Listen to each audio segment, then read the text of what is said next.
സ്ത്രീ സമൂഹത്തെ അവഹേളിച്ച് ഗതാഗത മന്ത്രി സി.പി. ജോൺ. പൈസയില്ലാത്ത ട്രാൻസ്പോർട്ട് ബസ്സിൽ സ്ത്രീകൾ തള്ളിക്കയറുന്നുവെന്ന് മന്ത്രിയുടെ ആക്ഷേപം. മക്കളെ ഫീസ് നൽകി സ്വകാര്യ സ്കൂളിൽ ആക്കുന്നു. ഇതേ സ്ത്രീ ചികിത്സ കിട്ടാൻ സർക്കാർ ആശുപത്രിയുടെ വരാന്തയിൽ കിടക്കും എന്നുമായിരുന്നു സി.പി. ജോണിന്റെ വിവാദ പരാമർശം.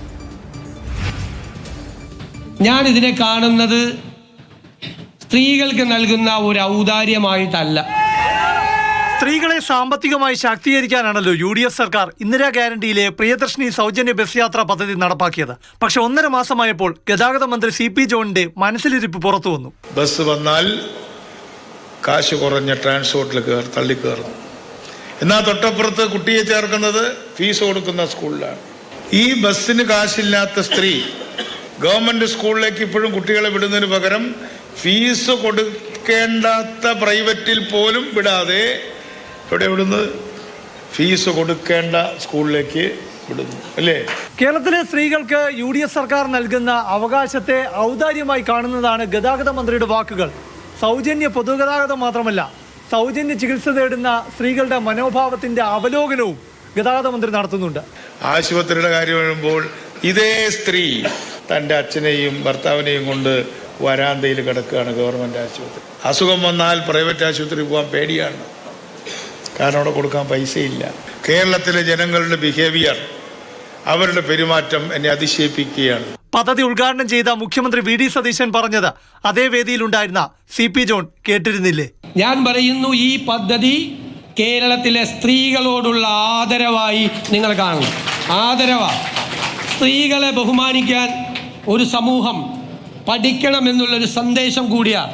സ്ത്രീകളെ സമൂഹം ബഹുമാനിക്കണമെന്ന് പറഞ്ഞ മുഖ്യമന്ത്രിയുടെ വാക്കുകൾ ഗതാഗത മന്ത്രി സി.പി. ജോൺ ആവർത്തിച്ച് കേട്ട് പഠിക്കണം. കാരണം പ്രിയദർശിനി ബസ്സിൽ കയറുന്ന സ്ത്രീകളുടെ സാമ്പത്തികം നോക്കിയല്ല UDF സർക്കാർ സൗജന്യ യാത്ര നൽകുന്നത്. സൗജന്യ യാത്ര ചെയ്യുന്ന സ്ത്രീകൾ മക്കളെ സ്വകാര്യ വിദ്യാലയങ്ങളിൽ ഫീസ് കൊടുത്ത് പഠിപ്പിക്കരുതെന്ന് സർക്കാർ എവിടെയും പറഞ്ഞിട്ടുമില്ല. പ്രിയദർശിനി ബസ്സിൽ സൗജന്യ യാത്ര ചെയ്യുന്ന സാമ്പത്തികമില്ലാത്ത സ്ത്രീകൾ ചികിത്സയ്ക്കായി സർക്കാർ ആശുപത്രിയുടെ വരാന്തയിൽ കിടന്നിരിക്കും. അത് ആരോഗ്യ മേഖലയുടെ പോരായ്മയുടെ ഗതികേട് കൊണ്ടാണ്.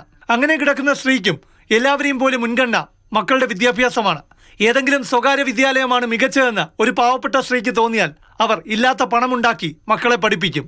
അതും അവരുടെ അവകാശമാണ്. സൗജന്യ യാത്ര ചെയ്യുന്ന സ്ത്രീകളെ കുറിച്ച് പറഞ്ഞ അവഹേളനത്തിന്റെ ആഴം മന്ത്രി സി.പി. ജോണിന് മനസ്സിലായിട്ടില്ല. അത് വ്യാഖ്യാനിക്കട്ടെ, വിവാദങ്ങളാവട്ടെ, ഞാൻ ഈ പറഞ്ഞതിൽ ഉറച്ചു നിൽക്കുന്നു. അപ്പോൾ ഇവിടുത്തെ വർക്കിംഗ് ക്ലാസിൻ്റെ ആസ്പിരേഷൻ മനസ്സിലാക്കുന്നതിൽ ഞാനടക്കമുള്ള രാഷ്ട്രീയ നേതൃത്വം പരാജയപ്പെട്ടു എന്ന സ്വയം വിമർശനമാണ് ഞാൻ നടത്തിയത്. മന്ത്രി സി.പി. ജോണിന് കഴിഞ്ഞ സർക്കാരിന്റെ കാലത്ത് ക്ഷേമ പെൻഷൻ വാങ്ങുന്നവരെ കുറിച്ച് MM മണി പറഞ്ഞത് ഓർമ്മയില്ലേ? ഇതെല്ലാം വാങ്ങി നല്ല ഭംഗിയായി ചാപ്പാട് കഴിച്ചവര് നല്ല ഭംഗിയായി നമുക്കിട്ട് വെച്ചു എന്നാണ് എനിക്ക് തോന്നിയത്. അന്ന് UDF എങ്ങനെയാണ് MM മണിയെ കൈകാര്യം ചെയ്തതെന്ന് ഓർക്കുന്നുണ്ടോ? ഇത് മുഖ്യമന്ത്രി പിണറായി വിജയൻ അടക്കമുള്ള CPM നേതാക്കളുടെ മനസ്സിലിരിപ്പാണ്. അവരുടെ വീട്ടിൽ നിന്നല്ല ഔദാര്യം കൊടുക്കുന്നത്. സൗജന്യ ബസ് യാത്ര നടത്തിയ സ്ത്രീകളുടെ എണ്ണവും അതിലൂടെ ഇതുവരെ എത്ര രൂപ സ്ത്രീകൾ സമ്പാദിച്ചെന്നുമുള്ള വലിയ കണക്ക് സർക്കാർ നിരത്തുന്നുണ്ട്. പക്ഷേ മന്ത്രി സി.പി. ജോണിന്റെ വാക്കുകേട്ട സ്ത്രീകൾ ബസ്സിൽ കയറി 0 ടിക്കറ്റ് വാങ്ങുമ്പോൾ ഒന്ന് ചിന്തിക്കും, അവർ ഔദാര്യം പറ്റുകയാണോ എന്ന്.